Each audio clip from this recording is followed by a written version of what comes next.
Hey, what's up, y'all? Welcome back to another episode in the Iron Man series. So in this kind of beginning part, we're just going to kind of recap on the preceding events before our 100 gash ticket session and our scrolling. We were just completely tunnel vision on accumulating as much index as possible. So we start out our hunt by just going after some HHs. We get a decent amount of them. We know how to hunt the forest. Like, we have like kind of our own system we developed. I think there's like 4 different crossroads. They look identical, but they have different kind of paths that kind of lead into them. So we kind of are able to find some HHs and access them there. We actually die because we ran out of cheeses. This is my main gripe about auto HP, is I recognize its value as a tool and just like a ease of life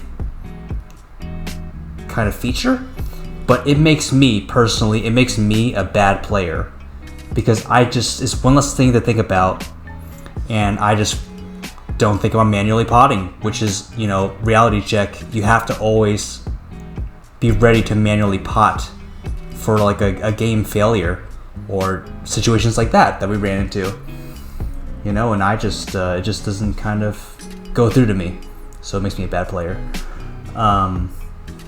So yeah, we suffer a little bit from that, but yeah, I'll try to be better about it. It's just kind of so different because playing a Night Lord, you have such high avoidability. Like, I could seduce at like 16k HP because of my avoidability at Horntail. So yeah, it's tough playing a warrior class. Taking some getting used to. We try out stopper grinds at Psycho Jax just to kind of check it out, because we are constantly rotating in and out of the forest, and when we are kind of checked out on HHs, we have to go back to the mansion to replenish our popper combo. Just make sure we have enough in reserve to kill maybe 3 or 4. So we can down an HH in around 4 poppers. We gradually improve to 3 poppers per HH.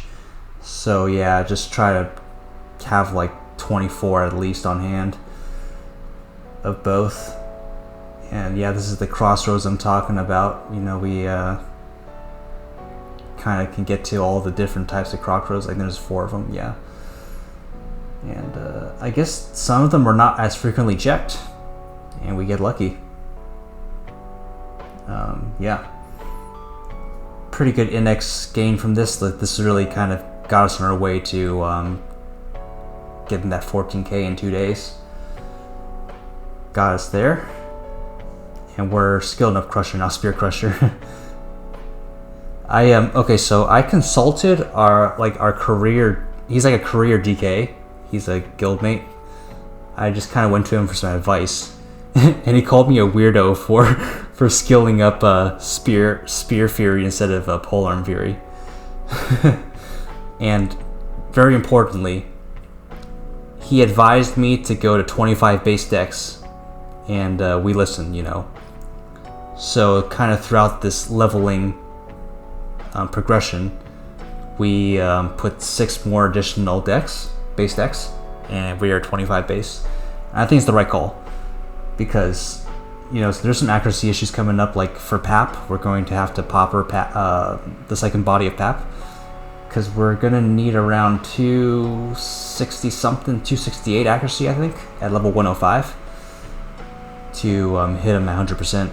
So we're going to kind of have to settle for around 86 to 90% hit chance for the second body of Pap, but it's got low HP. So we could actually do it right now, currently, with poppers. It just might, be a little more resource inefficient because of the amount of misses we're going to be getting. We're missing like 66-ish%. So yeah, like level 99 we would be. So we're gonna wait till 105 to Pap. So we're gonna do it 20 levels early. I think that's gonna be pretty neat. I expect no issues with it, and I hope we get some 5k NX cards from it. Also, the EXP is very nice. So now we're kind of, you know, in this mad dash for NX. We were getting all the Sleepywood bosses. We got a few zombie mush moms. We're going for snack bars. Now we get a double snack bar here. That was weird.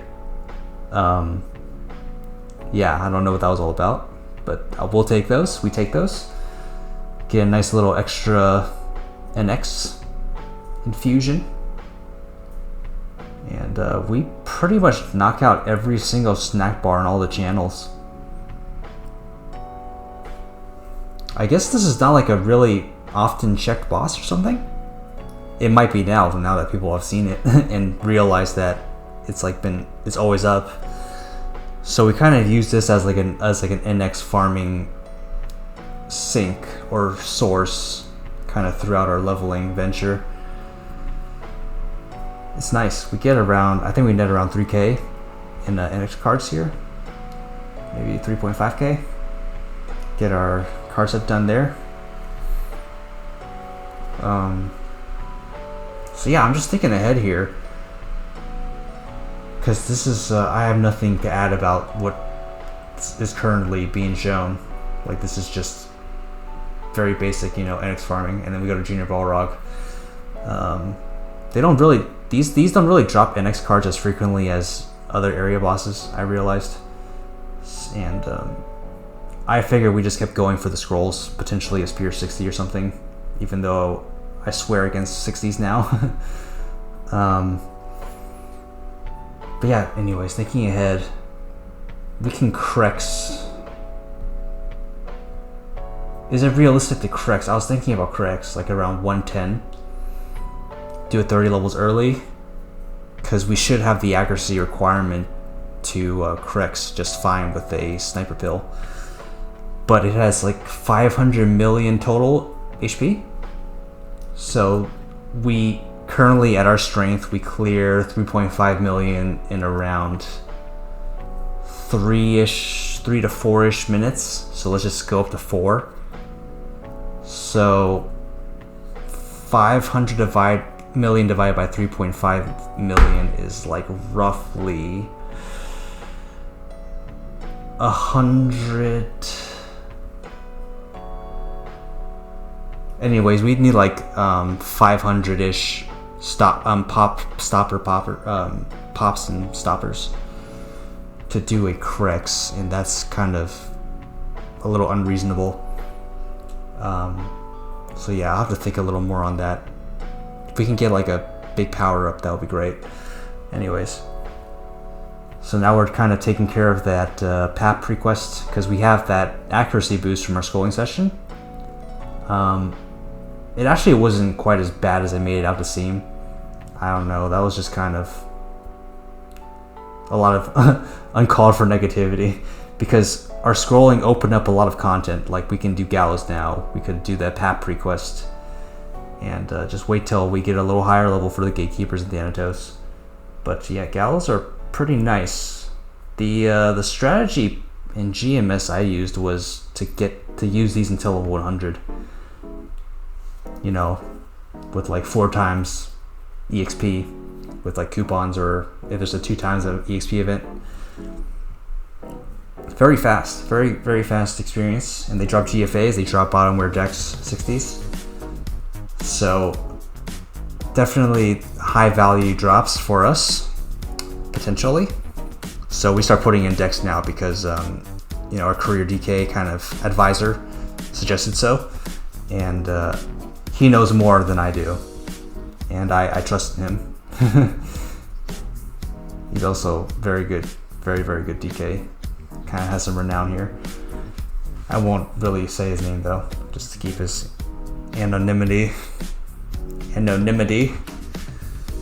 But yeah, keep going with Gallows. We finished the card set. I wasn't really intending to, but now that we finished it, we have to commit now. Get our level up with our equipment, and we're gonna go straight back to Gallows and grind out this full hour of the monster card EXP buff. Before we do so, we're just going to do a quick repotting sequence, make sure we're all good to go. Because these dukes kind of eat up pots. Like, not gonna lie, they kind of... You get, like, the amount of times we're getting hit. And they don't really hit lightly either. So they definitely chew up some pots.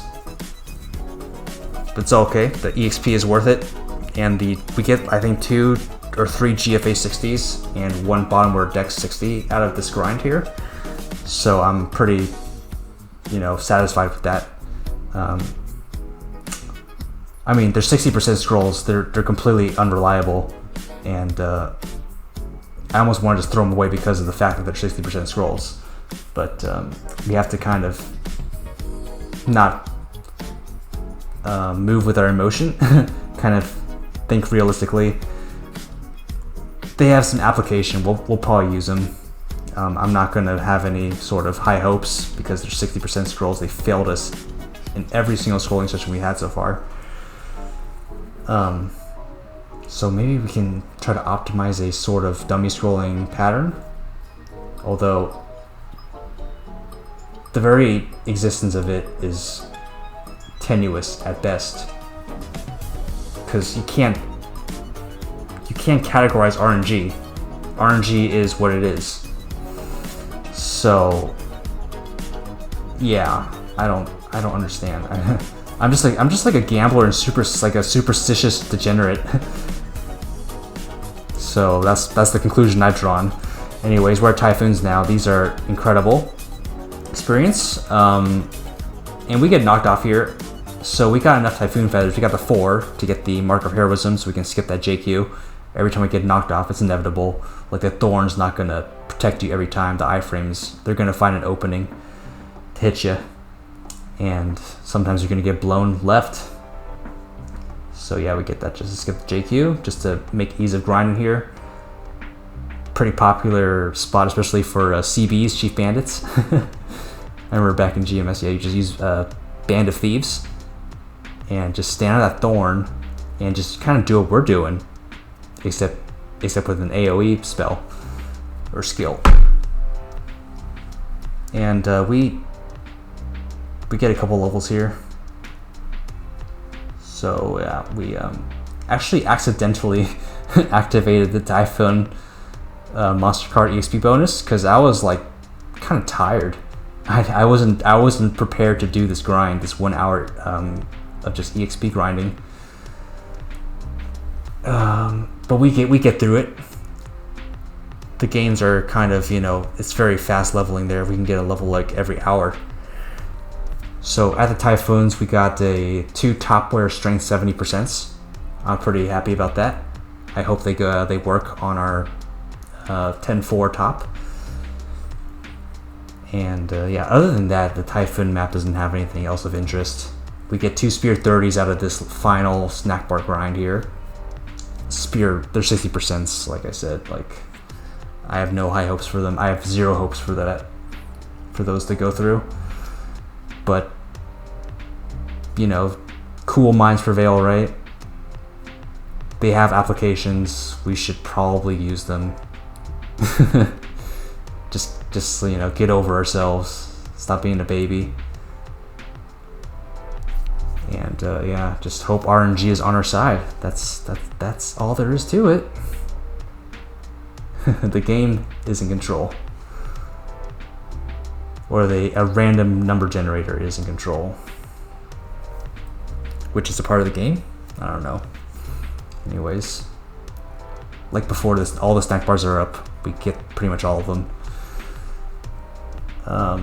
I do this because we die a few times this episode. I think we use up a total of 2.1k NX worth of safety charms. We die 3 times. Yeah, like I said, I partially attribute it to just my shortcoming with auto HP and what it does to me, or so I think.